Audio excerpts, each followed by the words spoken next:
Welcome back guys, welcome back to the new video. तो आज की ट्रेडिंग स्टार्ट करते हैं और लगभग 10 बज चुके हैं इवनिंग के। और जितने भी चार्ट्स हैं सारे पीक पर है अपने, क्योंकि यूरो जीबीपी पर हमें 90% का चार्ट रिटर्न मिल रहा है।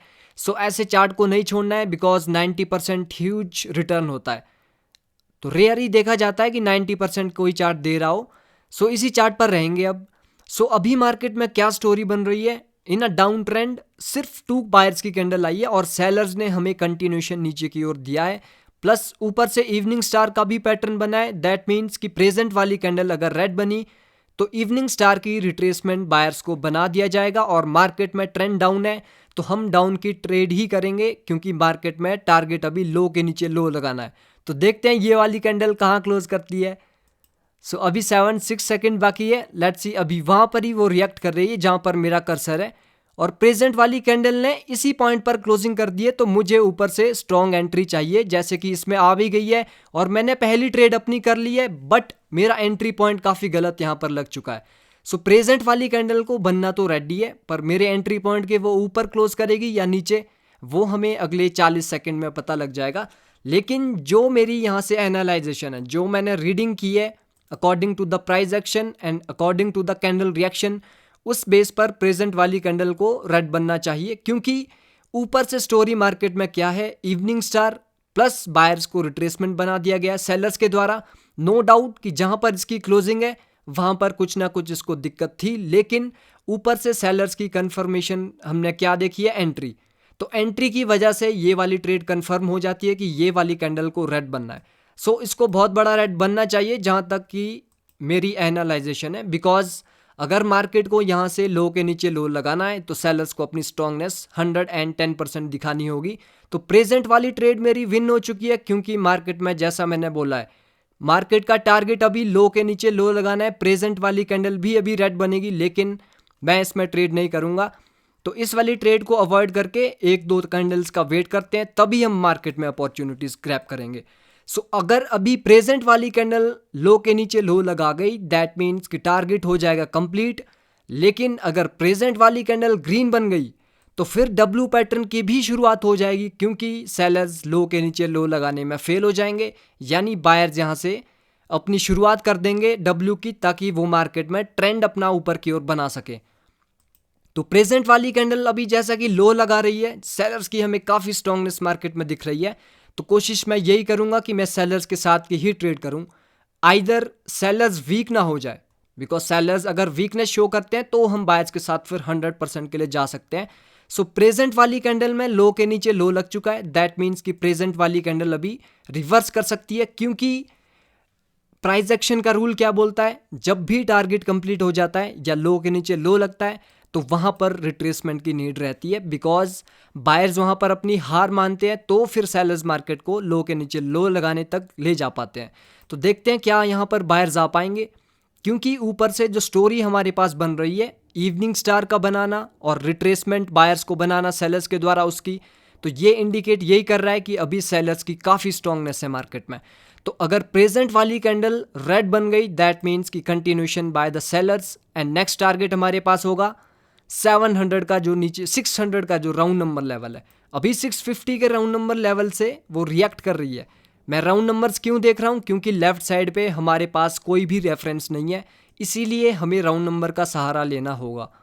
तो प्रेजेंट वाली कैंडल अभी तो ग्रीन बन रही है और इसने ग्रीन बना दिया गया है और पियर्सिंग लाइन का पैटर्न भी बायर्स के द्वारा बना दिया गया। यानी पियर्सिंग लाइन का पैटर्न क्या इंडिकेट कर रहा है कि लेफ्ट साइड में जितने भी लेवल्स हैं उन सब लेवल्स के फेक ब्रेकआउट है। यानी लेवल्स तो लेफ्ट साइड में नहीं है, क्योंकि वहां पर तो कोई रेफरेंस नहीं है। तो पियर्सिंग लाइन का जो एक पैटर्न होता है उसका की लेवल होगा जो सेलर्स की कैंडल है उसका 50%। तो प्रेजेंट वाली कैंडल के क्या टास्क होंगे कि वो 50% ऑफ पियर्सिंग लाइन पैटर्न इसका ब्रेकआउट कर दे, नहीं तो फिर सेलर्स की वीकनेस होगी और उसके बाद हम बायर्स की ट्रेड भी मार्केट में कर सकते हैं। सो अभी प्रेजेंट वाली कैंडल होल्ड कर रही है वहां पर ही 50%, कुछ ये वाला है जहां पर मैंने लाइन लगा दी है। तो सेलर्स को इसका ब्रेक करना होगा, अदरवाइज वो सेलर्स की वीकनेस होगी। तो प्रेजेंट वाली कैंडल जैसा कि अभी ब्रेकआउट इसका कर रही है, थोड़ा चार्ट मेरा गाइस अटक रहा है क्योंकि नेटवर्क का काफ़ी इशू है। सो जैसा कि इसने उसका तो ब्रेकआउट कर दिया है, जहाँ तक ओके, सो इस कैंडल ने क्लोजिंग कहाँ कर दी है, 650 के राउंड नंबर लेवल पर, तो मैं यहाँ से बायर्स की ट्रेड कर रहा हूँ। वैसे रिस्की ट्रेड है बिकॉज मार्केट को तो लो के नीचे लो लगाना है, लेकिन मैंने ट्रेड इसीलिए कर दी है क्योंकि प्रीवियस जो बायर्स यहाँ से रिवर्स हुए थे वो इसी पॉइंट से हुए थे, 650 के राउंड नंबर लेवल से। सो देखते हैं, 50-50 ट्रेड है गाइज। अगर लॉस भी होगी सो मैं आपके सामने ही रिकवर भी करके दिखाऊंगा, क्योंकि मुझे पता है वो रेड बन सकती है, लेकिन मैंने सिर्फ कैंडल रिएक्शन के बेस पर बायर्स की ट्रेड कर ली है। और प्राइस एक्शन भी थोड़ा यहाँ से उल्टा है। According to the price action market को जाना है लो के नीचे लो लगाने, लेकिन according to the reaction candle को ग्रीन बनना है। सो 50-50 ट्रेड है, लॉस होगी कोई बात नहीं, आगे रिकवर कर देंगे, काफ़ी अपॉर्चुनिटीज़ है हमारे पास। सो देखते हैं, सेकंड ट्रेड थी मेरी, अभी ऊपर ग्रीन बन ही रही थी वो, लेकिन इंगल्फिंग भी हुई है, उसी के की लेवल से वो रिएक्ट हो रही है कैंडल, और at the and I think ये विन हो जाएगी ट्रेड। ओके, सो ये ट्रेड मेरी विन हो गई है due to the gap up, otherwise ये ट्रेड मेरी एटीएम होती, क्योंकि according to the reaction buyers की ट्रेड बनती, according to the candle psychology and according to the market structure and price action, उस हिसाब से मार्केट को नीचे जाना है, इसीलिए वो डोजी बन चुकी है, क्योंकि 50-50 कन्फर्मेशन थी दोनों साइड से। सो अब यहाँ पर मुझे लगता है कि चार्ट को चेंज करना ही बेटर रहेगा, बिकॉज सेलर्स की वीकनेस भी शो हो रही है। वीकनेस शो इसीलिए हो रही है क्योंकि doji is a sign of indecision in the market, यानी हमें नहीं पता कि बायर्स की स्ट्रांगनेस है या सेलर्स की स्ट्रांगनेस है। तो बेटर हमारे लिए यही होगा कि हम चार्ट को चेंज कर ले, क्योंकि USD JPY का चार्ट है, 85% का हमें इसमें रिटर्न मिल रहा है। दैट मीन्स 85% का रिटर्न भी काफ़ी बेस्ट रिटर्न होता है। सो अगर अभी इस चार्ट में क्या देखते हैं, इस चार्ट में मार्केट में एक फुली डाउन ट्रेंड है, उसके बाद मार्केट में वन सिंगल ग्रीन कैंडल आई है और सेलर्स ने कंटिन्यूशन भी दिया है, लेकिन सेलर्स तो कंटिन्यू करने में फेल हो चुके हैं मार्केट में, यानी टारगेट तो अभी मार्केट का ऊपर जाने का है, यानी मार्केट अभी लोअर हाई लेवल तक जा सकती है। सो प्रेजेंट वाली कैंडल को देखते हैं अब। अभी लेफ्ट साइड में कौन कौन से लेवल्स हैं, लेफ्ट साइड में आपको इवनिंग स्टार का वो की लेवल दिख रहा होगा, डेफिनेटली वो एक स्ट्रॉन्ग लेवल मार्केट में रहेगा।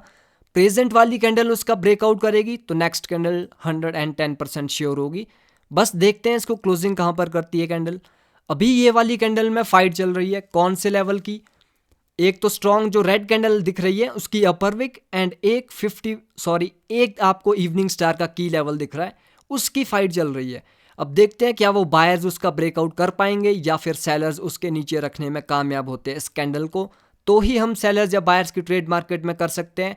सो प्रेजेंट वाली कैंडल ने सो फाइट अभी भी स्टिल जारी है, अभी भी फाइट स्टिल जारी है। देखते हैं 1 सेकेंड बाकी है और बायर्स ने उन लेवल्स को ब्रेकआउट कर दिया और इसने फिर से गैप डाउन कर दिया है, थोड़ा नीचे कैंडल आ जाएगी, मैं 100% के लिए बायर्स की ट्रेड करूंगा।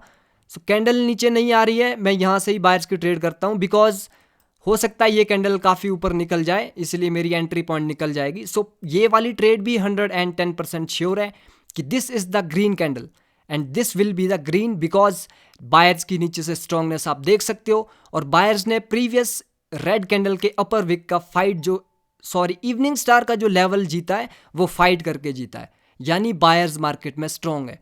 अगर सेलर्स में दम होता वो इसके नीचे रखते कैंडल को ताकि नेक्स्ट कैंडल अपनी सेलर्स बना पाते, लेकिन बायर्स की स्ट्रांगनेस यहाँ से ये इंडिकेट करती है कि मार्केट में अभी बायर्स ऊपर जाएंगे, तो इसीलिए वो मैंने बायर्स की ट्रेड करी है। फिर से चार्ट अटक चुका है गाइज, सो देखते हैं अभी क्या होता है। तो 8 सेकेंड बाकी है, जैसे कि मैंने बोला था ये वाली कैंडल को भी ग्रीन बनना है।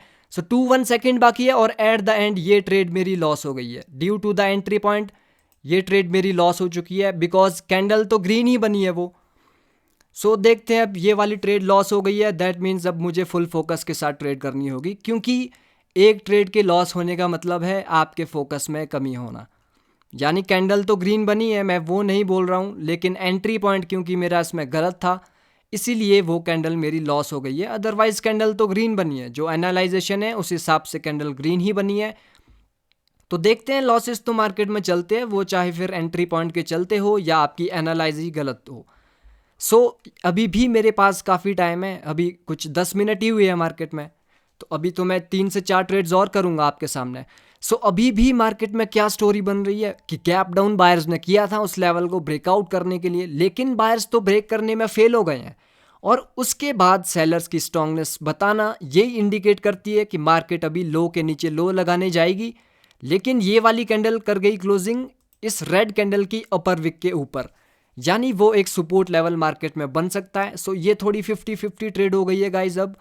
लेकिन अगर ऊपर से एंट्री मिल गई, कहाँ से, जो रेड कैंडल की अपर विक है, क्योंकि उस लेवल को बायर्स ब्रेकआउट करने में ऑलरेडी फेल हुए हैं, तो मैं फिर सेलर्स की ट्रेड मार्केट में कर सकता हूँ। तो जैसा कि ये कैंडल ऊपर जा नहीं रही, तो मैं ये ट्रेड अवॉइड ही करना बेहतर समझूंगा, क्योंकि मैं नहीं चाहता ये ट्रेड मेरी लॉस हो जाए।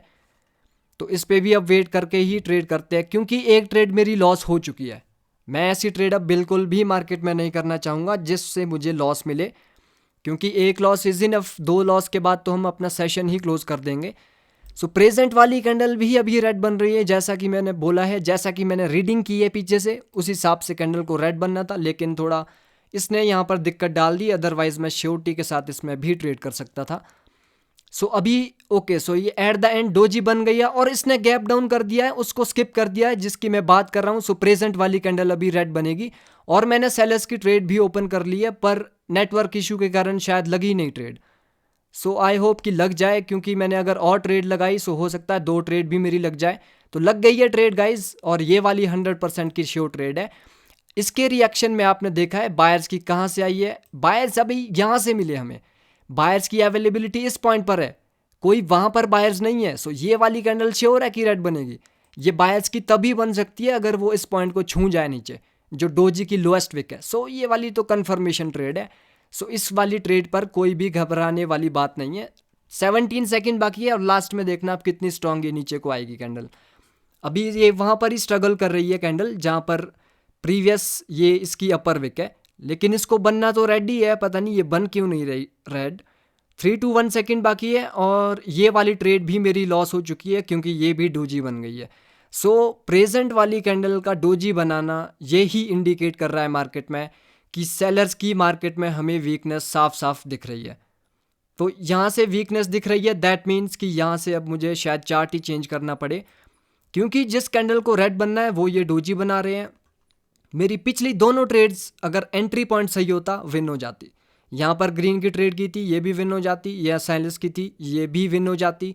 पर प्रेजेंट वाली कैंडल का एग्जॉशन बताएगी अगर, तो मैं नेक्स्ट कैंडल पर बायर्स की ट्रेड भी कर सकता हूँ, क्योंकि प्रेजेंट वाली कैंडल रेड नहीं बन सकती है। पीछे से रीडिंग पूरी हमने की है, प्रेजेंट वाली कैंडल एग्जॉशन कैंडल है, क्योंकि सेलर्स की वीकनेस तो हमें प्रीवियस कैंडल में ही दिख चुकी है। तो इस कैंडल का स्ट्रांगनेस इंडिकेट करना, यानी रियल मार्केट के जो ट्रेडर्स हैं उनको ट्रैप करना है। तो next candle is gonna be green candle, मैं बायर्स के साथ की ट्रेड करूंगा। और नीचे से ओके, सो मैं बायर्स की ट्रेड कर रहा हूं। मैंने दिस टाइम 3 से 4 ट्रेड्स ओपन करी है, क्योंकि this is the 110% sure trade कि ये वाली कैंडल बहुत बड़ी बनेगी, क्योंकि सेलर्स की वीकनेस के बाद एग्जॉशन कैंडल का बताना ये इंडिकेट करता है कि सेलर्स के पास जितना भी बचा कुचा बैलेंस था वो बायर्स सेलर्स ने इस कैंडल में लगा दिया है, और बायर्स अपनी अब स्ट्रांगनेस यहाँ से ऊपर की ओर दिखाएंगे। और प्रेजेंट वाली कैंडल बहुत बड़ी ग्रीन बननी चाहिए, जहाँ तक कि मेरी एनालाइजेशन है। सो देखते हैं, 30 सेकेंड बाकी है। एंट्री पॉइंट तो मेरा इसमें भी गलत लगा है। ये मैंने इसलिए 3 ट्रेड्स ओपन करी है क्योंकि मेरी जो एनालाइजेशन है वो बिल्कुल ही परफेक्ट है, लेकिन वो एंट्री पॉइंट के चलते मेरी लॉस हुई है, इसीलिए थोड़ा हाइपरनेस आ गई है। अदरवाइज मैं गाइज बिल्कुल भी ऐसी ट्रेडिंग नहीं करता हूँ, बिलीव मी, मैं बिल्कुल ही अपने रूल्स एंड रेगुलेशन को फॉलो करके ट्रेड करता हूँ। ऐसे मैं बिल्कुल ट्रेडिंग नहीं करता, लेकिन जब मार्केट थोड़ा ये ऊपर नीचे करती है तो थोड़ा दिमाग हिल जाता है, इसीलिए मैंने वो बायर्स की ट्रेड करी थी। और दिस इज़ द 110% की श्योर ट्रेड कि ये ग्रीन बननी थी। सो आज की वीडियो में अब इतना ही बेस्ट है, बिकॉज मैंने 13 to 14 मिनट्स की ट्रेड कर ली है, यानी आज का सेशन मुझे यहाँ पर ही कंप्लीट करना होगा। और मेरा फोकस भी थोड़ा बिगड़ने लग चुका है, सो मैं नहीं चाहता कि फोकस के कमी के कारण मैं लॉस कर बैठूँ मार्केट में। सो ऐसे ही आपको भी ट्रेड मार्केट में करनी है। मेरी एक्यूरेसी जो आज की है वो ऑलमोस्ट 100% की है। वो अलग बात है कि एंट्री पॉइंट के चलते थोड़ा लॉसेज हो गए हैं, बट एंट्री पॉइंट के चलते लॉसेज होने का मतलब ये नहीं कि मेरे पास नॉलेज नहीं है। एनालाइजेशन परफेक्ट है, बस मार्केट की थोड़ी वॉलेटिलिटी और थोड़ी गंदी मार्केट के कारण थोड़े लॉसेज हुए थे 2-3 ट्रेड्स। सो चलता है मार्केट में, लॉसेज भी चलते हैं। सो ऐसे ही आपको भी ट्रेड्स करनी है। सो आई होप आपको वीडियो पसंद आई होगी। सो मिलते हैं नेक्स्ट वीडियो में, तब तक के लिए टेक केयर, गुड बाय।